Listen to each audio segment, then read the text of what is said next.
Okay, you might have heard a little guffaw every so often. That was the NDP member of our MP panel. Let's bring them in. They are Conservative MP Stella Ambler, NDP MP Ginny Sims, and Liberal MP Adam Vaughan. Welcome to you all. This board is set up to do precisely what it has done, and that's adjudicate over disputes on parliamentary spending. You lost. Why don't you pay up? First of all, I hate this term, but I'm going to use it. It is a kangaroo court where the Conservatives and Liberals conspired, and we presented evidence that the work that was being done was done. Parliamentarians' work was being carried out through these offices. The government has offices all across this country that they use for similar work, if not, I know it's through the ministers and things. But you know what, Don? We don't trust the Internal Board of Economy to give us a fair hearing because we presented the documentation to them. We complied with the existing rules. When they changed the rules, we followed those rules, and they still went ahead. I believe this should be settled by an independent court, by our judicial system, where they can look at the evidence. We put forward, and I sat here when you put on the screen the kind of things that other people are putting out as well. And when I looked at these offices and when I've had explained to them what happened there, they were doing the work of the parliamentarians. They were not doing party work, and they presented no evidence that party work was being done. So, Stella, you and Adam here, your party leaders are conspiring against the poor old NDP, and you sit on the Board of Internal Economy. How do you plead on this one? It's very clear that the NDP broke the rules. There are clear rules about what you can use public funds for. And it was very clear that these people were not working in MPs' offices. They were working in what amounted to party offices. They were satellite offices. And the total cost over the last number of years was determined to be $2.7 million by the House administration. So the NDP, for months, the decision was made months ago. They've been dragging their heels on paying it back. Canadian taxpayers deserve more respect than that. They owe the money. They should pay it back. They were directed to pay it back, and they're not doing it. So, frankly, I think this shows that wanted to negotiate a pattern. This shows a clear pattern of abuse by the NDP of taxpayer dollars. Adam, what's the Liberal take on this? Well, there are clear rules. The money is to be used in your role as a parliamentarian, as an elected official, not in partisan ways. It's there to help you serve your constituents, and when the rules aren't adhered to, there are consequences. And this body of Parliament, which has jurisdiction here, has made a ruling, and I guess we'll just see where it goes from here. But rules are rules, and when you're a newly elected member, as I was, it's spelt out for you very clearly, and there's been a breach. We followed the rules. Well, the rules as they were then and the rules later. And as I said, we don't trust the people who sit on the board of the two parties. I have great fondness for Stella, but at the same time, I believe, I don't agree with you or with the reporter who said they don't really want to make it political. This is political. This is two parties who are trying to change the channel. And I know, Don, you media, you love a scandal. No, we hate of course scandals. You do. And I understand that. But here we have, the government doesn't really want to talk about the economy and the mess they've made of that. And, each party is trying to change the channel. Instead of dealing with real issues, what they would rather do is chase windmills. So let the court decide. And I think all the evidence will get to present it. I'd love to see this if it was the Liberals in trouble. You'd be screaming for their heads, too. But I'm curious. This board this is the sort of thing it's set up to do. And you can't just say, we're not going to abide by that board's wishes because we don't like this decision. Don't you all agree to be part of that board and then abide by the decisions? But if the board doesn't give you due process, hasn't given you a fair hearing, wouldn't even let you present, or what you did present they totally ignored, is that true? Then I think you have every right to say we need a judicial review.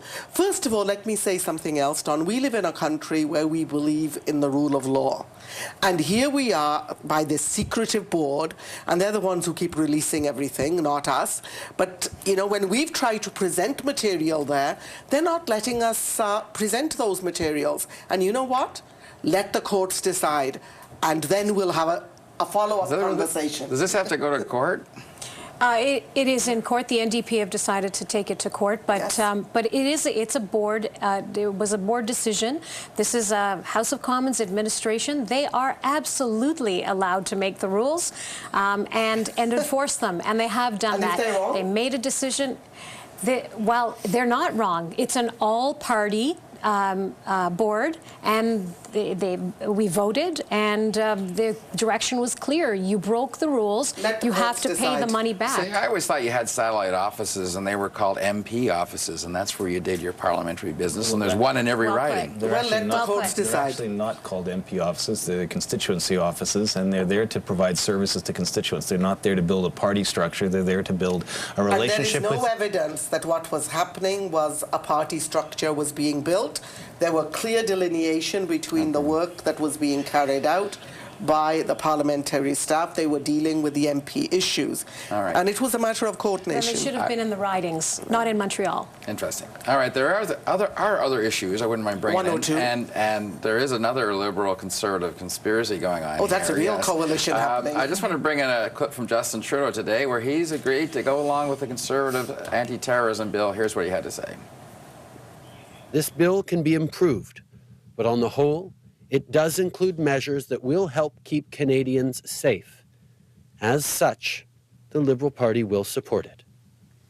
Matters of national security should be beyond partisanship.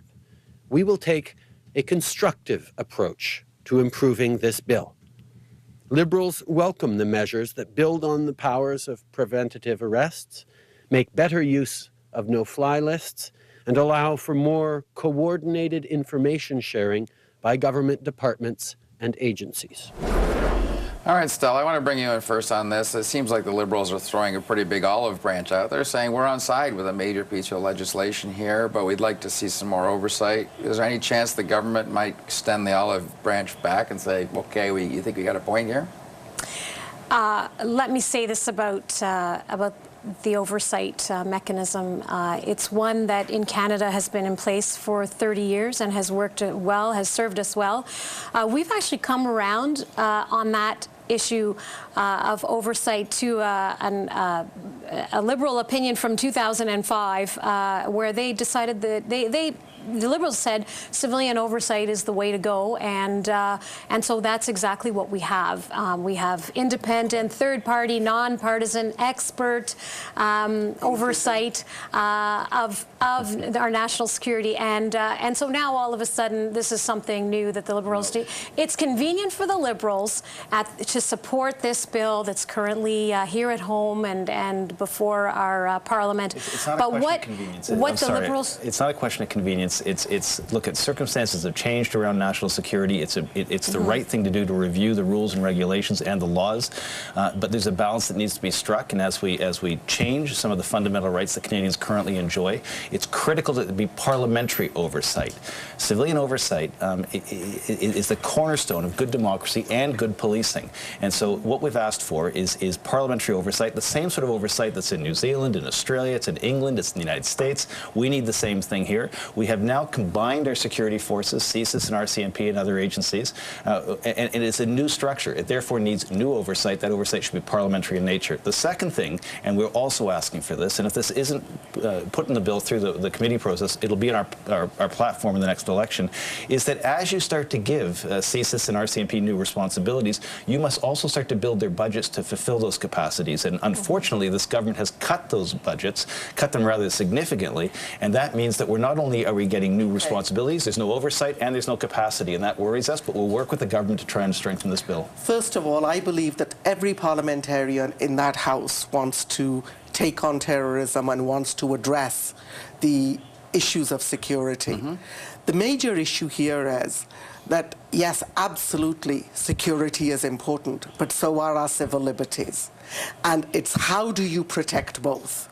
And I was a little bit gobsmacked when I heard the leader of the third party say that he was going to be supporting it, even though he gave a long speech on where the huge holes were. Well, we're going to go into that committee, we're going to move amendments, and we're going to do our very best to make it the best legislation it can be. And we're not going to prejudge where we're going to go with this. And, you know, I also want to talk about, over the last few days, we've had some arrests, as you know, happen. And I keep thinking, the current legislation seems to be working fairly well. And I also have to say this, there's some real ways we could be taking on radicalization of youth right here at home. There are agencies like the groups in my constituency where CBS, say, the RCMP and my office, we've been working together on how to tackle this issue on the ground, and there could be some resources allocated to those.